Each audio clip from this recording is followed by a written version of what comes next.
ଶୁଭ ସକାଳ। ଜୟ ଜଗନ୍ନାଥ। ଦେଖନ୍ତୁ କେତେ ସୁନ୍ଦର ପକ୍ଷୀ। ଏ ପକ୍ଷୀ ଗୋଟିଏ ଜାଗାରେ ଫସିକି ରହିଯାଇଥିଲା।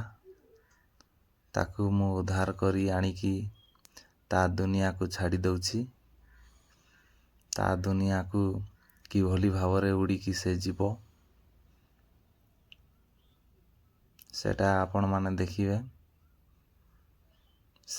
ତାକୁ ଯେତେବେଳେ ମୁଁ ଉଦ୍ଧାର କରିକି ଆଣିଲି, ମୋତେ କେତେ ଥର ସେ ମୋ ହାତକୁ କାମୁଡ଼ୁଛି, ମୋତେ ଛାଡ଼ିଦିଅ ବୋଲି। ହେଲେ ମୁଁ ତାକୁ ଛାଡ଼ିବା ପାଇଁ ହିଁ ଆଣିଥିଲି। ଦେଖନ୍ତୁ କିଭଳି ଭାବରେ ସେ ଉଡ଼ିଗଲା ତା ଦୁନିଆକୁ। ସେ ଯାଇକି ସେଇ ଗଛରେ ବସିଗଲା। ଆଜି ପାଇଁ ଏତିକି। ଯଦି ଭଲ ଲାଗିଲା କମେଣ୍ଟ କରନ୍ତୁ। ରହୁଛି, ନମସ୍କାର।